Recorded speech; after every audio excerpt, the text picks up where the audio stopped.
Selamat pagi, salam sejahtera, puji Tuhan.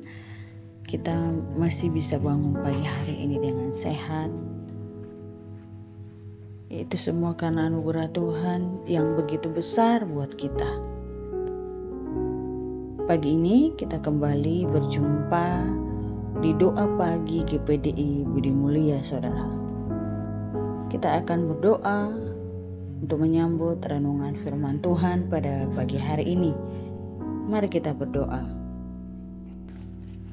Bapa yang baik, terima kasih buat penyertaan-Mu sepanjang malam, sehingga pagi hari ini kami dapat bangun dengan sehat. Itu karena kemurahan Tuhan yang boleh kami rasakan sampai saat ini. Terima kasih Tuhan. Sebelum kami lebih jauh menjalani hari ini, kami menyerahkan jiwa tubuh kami ke dalam tangan Tuhan. Kau yang bersama dengan kami, Kau yang menolong kami, Kau menjadi pembela dalam hidup kami. Sebentar Tuhan, kami juga mau mendengarkan renungan firman Tuhan. Jamah hati kami, agar firman-Mu yang kami dengar tidak berlalu begitu saja. Tapi firman-Mu itu Tuhan yang berkuasa, bekerja dengan leluasa dalam hidup kami. Kami siap untuk mendengarkan firman-Mu pada saat pagi hari. Kami serahkan semuanya di dalam nama Tuhan Yesus Kristus. Haleluya. Amin. Puji Tuhan, firman Tuhan pagi ini Ibrani 11 ayat 1. Iman adalah dasar dari segala sesuatu yang kita harapkan dan bukti dari segala sesuatu yang tidak kita lihat. Saudara, kitab Ibrani adalah surat yang ditulis oleh Rasul Paulus kepada orang Kristen abad pertama yang tinggal di Yerusalem dan sekitarnya. Dalam bagian suratnya yang sekarang menjadi pasal 11, di mana Paulus berbicara tentang pentingnya iman. Ibrani 11 ayat yang ke-6, firman Tuhan berkata, tanpa iman tidak mungkin orang berkenan kepada Allah. Ia harus percaya bahwa Allah ada dan bahwa Allah memberi upah kepada orang yang sungguh-sungguh mencari Dia. Ibrani 11 ayat 1 ini memberi penjelasan yang paling singkat dan padat tentang iman, saudara. Dari ayat ini kita juga bisa tahu bahwa beriman itu bukan sekedar asal percaya. Karena iman adalah keyakinan yang kuat bahwa apa yang diharapkan pasti terjadi. Nah, mungkin sudah berkali-kali kita membaca ayat ini dan sudah ribuan kali kita mendengar kata iman. Nah, saudara, iman seharusnya berada dalam kehidupan kita sehari-hari. Dalam setiap hal yang kita lakukan, dalam setiap hal yang kita putuskan, atau dalam setiap hal yang kita jalani. Kualitas hidup orang percaya sesungguhnya sangat ditentukan oleh seberapa besar iman mengisi hidup mereka. Nah, apakah kehidupan kita sebagai orang percaya penuh dengan ketakutan, kebimbangan, atau hidup yang dipenuhi damai, sukacita, tanpa tergantung situasi yang sedang dihadapi atau situasi yang sedang terjadi. Saudara, iman itu berjalan bersama-sama dengan harapan. Hal yang kita harapkan adalah hal yang kita imani. Nah, iman merupakan keyakinan dan harapan yang teguh akan penggenapan janji Allah bagi kita sebagai orang yang percaya.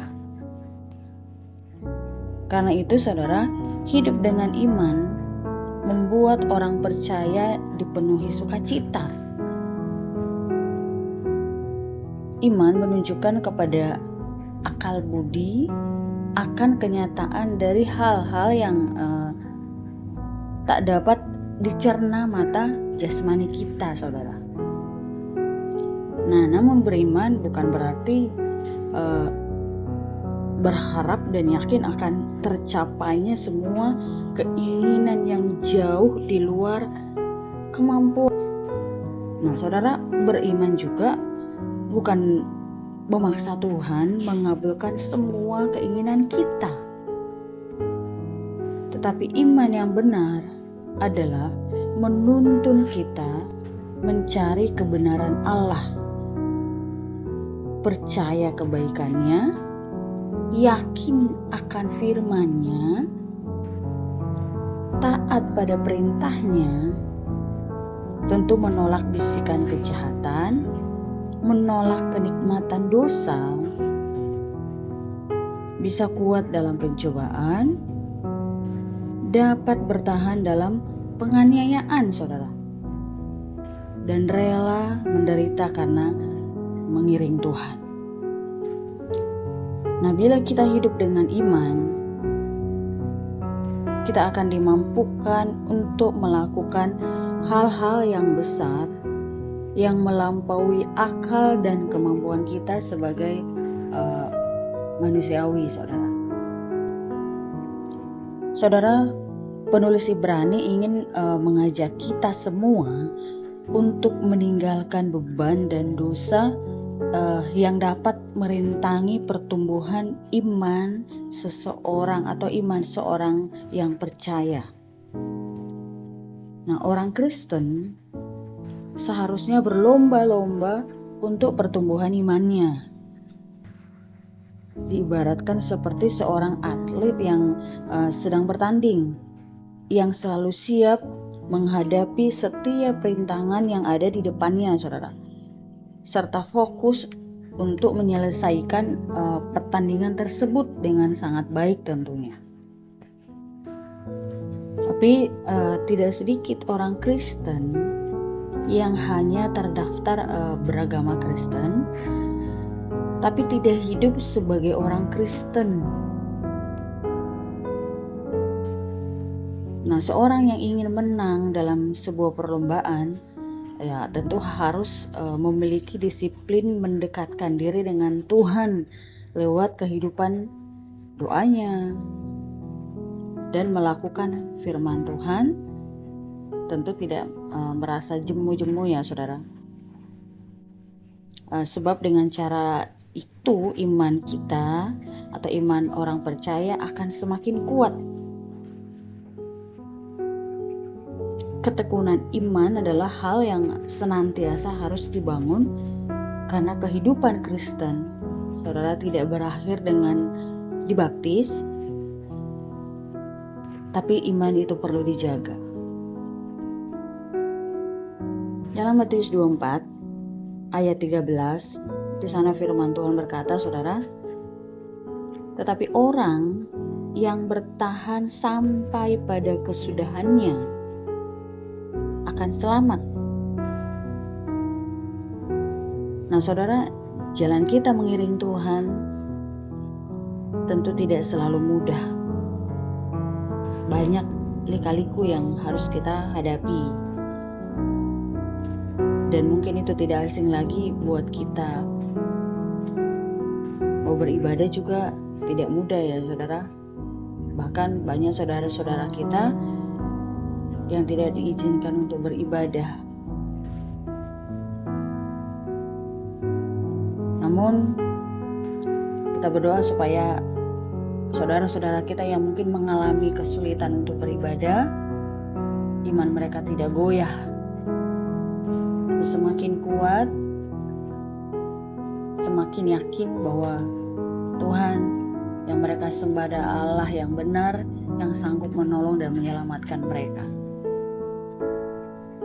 Karena firman Tuhan berkata, namun siapa yang setia sampai akhir, dialah yang memperoleh kebahagiaan kekal yang menjadi tujuan iman kita semua sebagai orang yang percaya.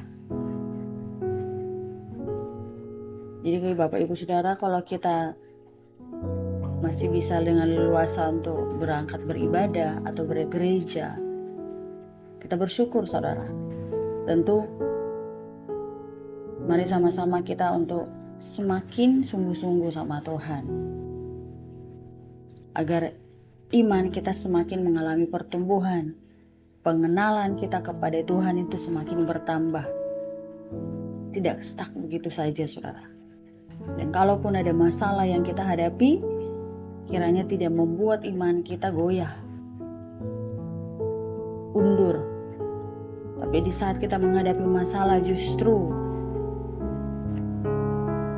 iman kita akan semakin kuat. Dan kita mengandalkan Tuhan, maka kita akan melihat Allah yang kita sembah bekerja dengan leluasa, dengan luar biasa atas hidup orang-orang yang beriman, percaya kepadanya. Tuhan kiranya menolong kita dan memberkati kita, dan kiranya kita menjadi orang-orang yang senantiasa kuat dalam pengiringan kita kepada Tuhan. Mari kita berdoa saudara. Bapa, kami mengucap syukur kembali pagi hari ini. Terima kasih buat kebaikan-Mu yang tidak pernah berubah buat hidup kami. Terima kasih juga Engkau Allah yang selalu setia menolong kami, bahkan di saat kami sering tidak setia, bahkan lalai menepati semua janji kami kepada Tuhan lewat kesungguh-sungguhan kami beribadah dan juga dalam membaca firman Tuhan. Terima kasih Tuhan, kalau sampai hari ini Engkau masih mengasihi dan peduli akan hidup kami. Bapa, berkati kami sepanjang hari ini dalam segala aktivitas kami.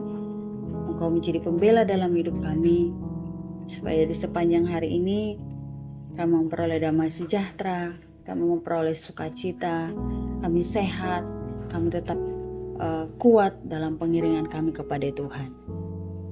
Terima kasih Tuhan, biarlah iman kami semakin teguh di dalam Engkau dan tidak tergoyahkan oleh situasi atau keadaan yang mungkin sedang berat yang kami hadapi saat ini. Bela umat-umat-Mu, bela hamba-hamba-Mu dimanapun berada. Kau menjadi penolong dalam setiap hidup kami, orang-orang yang berpengharapan kepada Tuhan. Terima kasih Tuhan, kami serahkan roh jiwa tubuh kami dalam segala aktivitas kami di sepanjang hari ini. Tuhan membela kami, Tuhan bersama dengan kami akan memperoleh kemenangan demi kemenangan dari Tuhan. Kami bersyukur di dalam nama Tuhan Yesus. Kami berdoa. Haleluya. Amin.